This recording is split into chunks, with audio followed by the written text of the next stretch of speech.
Olá, eu sou Renato Santos Chaves e neste canal a gente fala de atividade financeira do Estado.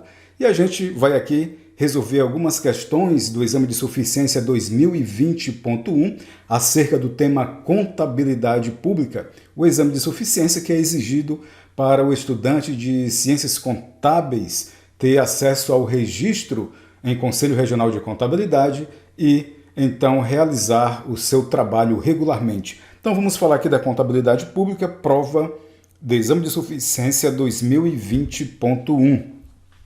A primeira questão diz o seguinte, que a norma brasileira de contabilidade aplicada ao setor público, a NBC-TSP 07, ativo imobilizado, tem como objetivo estabelecer o tratamento contábil para ativos imobilizados, de forma que os usuários das demonstrações contábeis possam discernir a informação sobre o investimento da entidade em seus ativos imobilizados, bem como as suas variações, ou seja, depreciação, exaustão.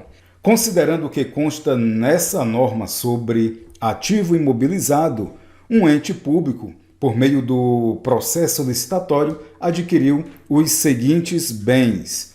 Em 2/1 de 2020, um microcomputador pelo preço de R$ 5.000. Em 10/1 de 2020, um armário para um consultório médico pelo preço de R$ 1.200. Em 21/1 de 2020, livros para doar para estudantes pelo preço de R$ 4.200. E em 25/1 de 2020, um software de gestão pública pelo preço de R$ 10.000. Considerando essas informações, indique o valor que deverá ser registrado no ativo imobilizado. E aí, a gente vem aqui para a conceituação, o que é o ativo imobilizado. Nós temos aqui a NBCT-SP 07, mas nós temos também o Manual de Contabilidade aplicado ao setor público, cuja normatização dos procedimentos contábeis patrimoniais estão de acordo com esta norma brasileira de contabilidade 07. Vamos aqui ao conceito. Ativo imobilizado, primeiramente dizer que é um item tangível que é mantido para o uso na produção ou fornecimento de bens ou serviços, ou para fins administrativos, inclusive os decorrentes de operações que transfiram para a entidade os benefícios, riscos e controle desses bens, cuja utilização se dará por mais de um período exercício. Então, qual é a opção correta dessas que nós temos aqui? Olha só, nós temos que prestar atenção aqui, que microcomputador é um bem tangível, armário é um bem tangível, livros para doar, apesar de ser um bem tangível, ele não entra como ativo imobilizado, porque ele entra como um estoque, ele é um ativo circulante, já que ele vai ser doado. E o software para gestão pública, ele também não é um ativo imobilizado, ele é um item que vai compor o ativo intangível. Por que o ativo intangível? Porque apesar dele ter uma característica física, estar instalado no computador ou está na nuvem, ele não é, a princípio, um ativo imobilizado, a menos que esse software ele esteja embarcado, né? Quando se diz que o software está embarcado em determinado bem, em determinada máquina. Mas aqui, neste caso, um software para a gestão pública, ele é considerado um intangível. Portanto, nós vamos somar aqui os valores de 5.000 do microcomputador, mais 1.200 do armário, nós vamos obter então aqui a resposta correta, o valor de R$ 6.200. Então, observar essa questão de software, livros para doação. Vamos à questão seguinte. Bom, essa questão aqui diz o seguinte, uma entidade do setor público possui contrato de prestação de serviços com determinada empresa.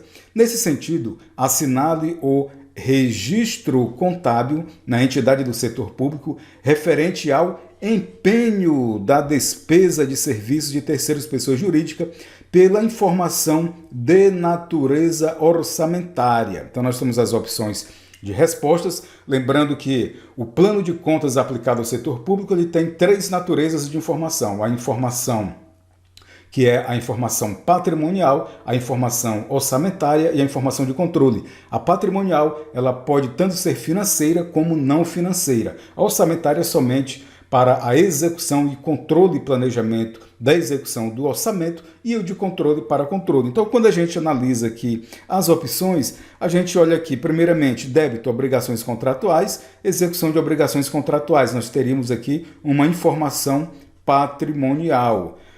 No segundo lançamento, nós temos aqui serviços, terceira pessoa jurídica, fornecedores e contas a pagar, também patrimonial, a informação de natureza patrimonial. No terceiro lançamento, execução da disponibilidade de recursos, disponibilidade por destinação de recursos e crédito, execução da disponibilidade de recursos, DDR comprometida por empenho. Essa aqui é uma conta de controle, né? Natureza de controle. E aqui nós temos a conta debitando crédito disponível e crédito empenhado a liquidar. Se a gente fosse analisar, o único que está também descrito aqui é empenho, mas pela compreensão do plano de contas dos lançamentos contábeis, inclusive vou deixar um link aqui para uma aula que nós temos de lançamentos contábeis do nosso curso Contabilidade Pública, para você, inclusive, aprofundar conhecimento aqui neste tema.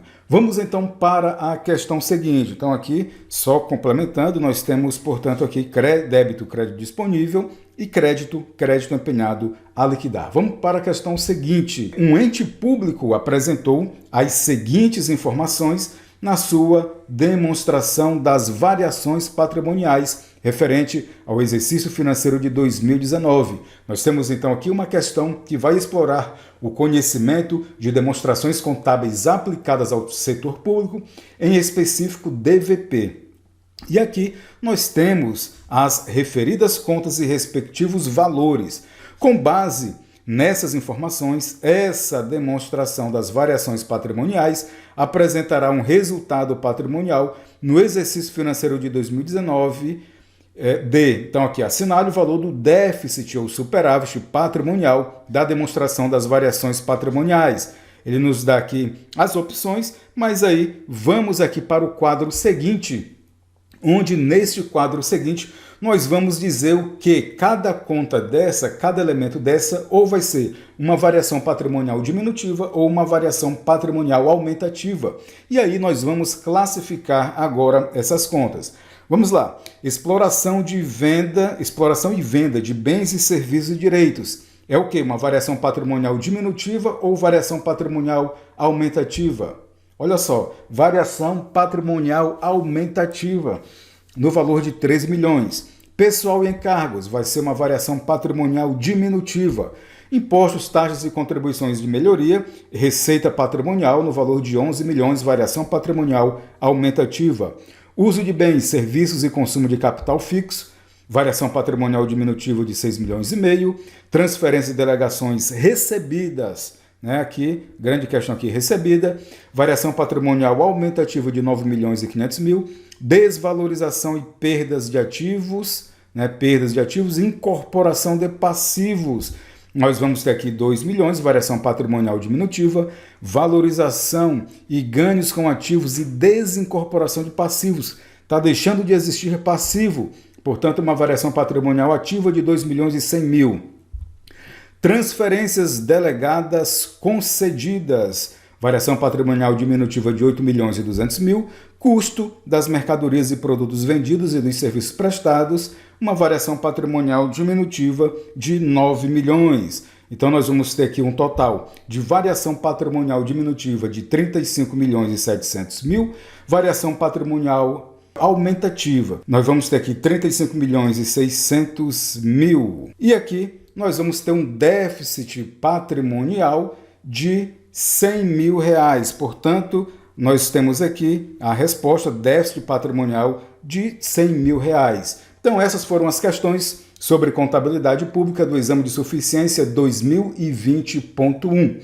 Bom, se você ainda não é inscrito no nosso canal, gostaria que você se inscrevesse, desse um joinha, comenta as questões, se teve alguma dúvida, compartilha com seus colegas que estão treinando aí para o exame de suficiência.